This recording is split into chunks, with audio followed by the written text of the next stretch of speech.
I used to get anxious a lot. Looking back, I think it was so much a part of my everyday for such a long time that I didn't really understand what life could be like without that constant internal pressure and tension. I don't think I believed that something different might actually be possible for me. Over the years, with a ton of inner work and support and learning about who I am and what I need, which so often doesn't seem to be what others need and has therefore been very difficult to explain, which can also be very anxious making, I've come to a place in my life now where bouts of anxiety are rare enough that I'm always a bit surprised when I find myself back in that old feeling. Mostly now too, it seems that when I do feel anxious, it's because I've picked it up somewhere. It'll then latch onto the things that I carry that match that frequency. And I'll think it's mine because I'm suddenly worrying about that thing I always worry about when I feel out of sorts. It's taken me many, many years to learn to distinguish between what's mine and what I've unwittingly absorbed. Mostly, I have a sense of it now, although sometimes I spiral a bit before remembering to check. And I have much better boundaries these days too. I was originally going to call this video Managing Anxiety with Art and Nature, but I think that suggests that if you feel anxious, that's it. It's who you are and will never go away. That it can only be managed, not healed or released from your system. I started off by managing it, but these days it's a rare visitor, and for that I'm immensely grateful. I've had a couple of anxious mornings recently though, and since my way of releasing it now largely involves the things I already share on this channel, I figured I'd make a video about it in case you know anxiety too. I think we all know that creativity and nature play a significant role in easing all sorts of symptoms, but I think it's more nuanced than that too. I think we have to find exactly what kind of nature or what we most like to do in nature and how we want to be creative to really tap into their full healing powers. If you deal with anxiety, and even if you don't, I thought I'd take you with me on a day when I started out with an anxiety level of around 8 out of 10 and share some of the things I do that help me release and reset. And because I always forget, in case you're new here, I'm Tara, an artist who lives by the sea in England, and I make videos about making my art in my garden studio, sea swimming, walks with my little rescue dog Poppy, and mini adventures in our little camper van. If you enjoy this video, I'd love it if you gave it a thumbs up or subscribed or shared your thoughts in the comments. It's always lovely to hear from you. Now, let's go down to the studio.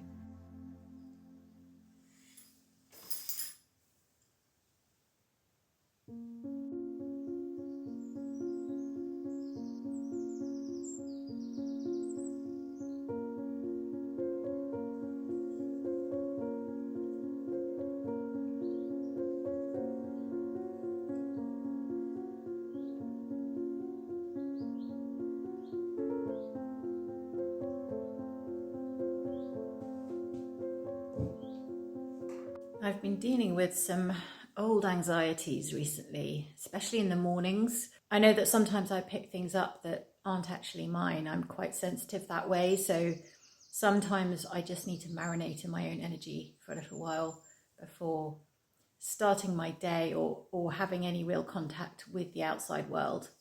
So this morning I've come down to the studio to work on the paintings. I've just been having a little look at where they are from when I last left them. I don't really have any real plans except to see if I can progress them a little bit. Sometimes when I feel like this, the painting doesn't happen, but I have to be in the studio for it to even have a chance. So here we are, and I'm going to have a little play and see what comes of it.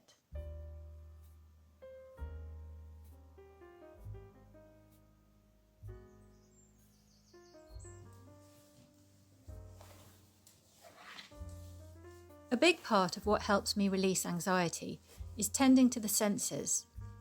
I think that's why nature and creativity are such standard go-tos for any kind of healing. Out in the natural world, all your senses are engaged, from listening to birdsong or the wind in the trees, to the feel of a breeze or the sun on your skin, the taste of salty air or berries picked from the hedgerow, the bright palette of flowers or the soothing patchwork of green fields, and the coconut scent of gorse or the perfume of a lilac. Outdoors, you can immerse in something bigger than you and allow it to hold you and regulate your system for a while.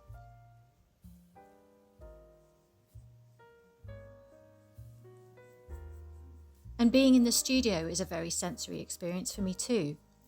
Paint is very tactile, and the familiar sounds of panels as I move them around, brushes swirling in a water jar, or the radio in the background and birds in the garden outside. Perhaps rain lashing down, or wind howling around, or a fly that buzzed in through the door. A mug of coffee, the smell of the studio itself.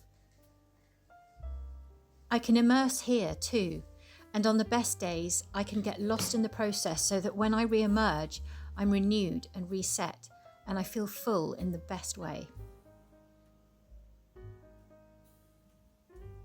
The sea, the studio, my practice, being with Poppy, who is so good at being present and pulls me back to it over and over during the day. All these things compound to create a rhythm and a way of being that is very restorative and sustaining to me. The work I've done to heal a lot of my interior landscape has absolutely contributed. I don't want to suggest that making art and being out in nature can fix anything and everything on their own. But they are profound and significant sustenance in so many ways, and I'm both very fortunate and also very grateful to my past selves for working so hard to enable me to create the life that I have now.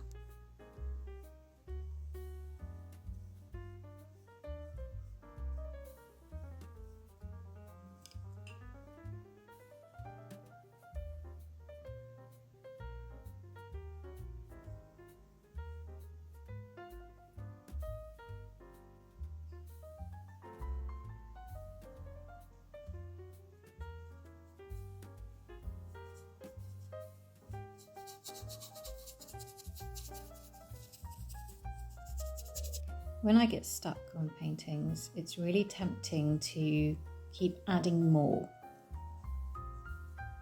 even though that's not the outcome that I want for the work. And one trick I like to employ during these times is, instead of adding more, I intensify what's already there. And sometimes that's all that's needed to actually finish a painting, and sometimes it's what's needed to progress it to a point where I can keep going, get myself out of the stuck. But it's a very useful little tool to have in your toolkit as an artist, to remember that sometimes intensifying is better than adding.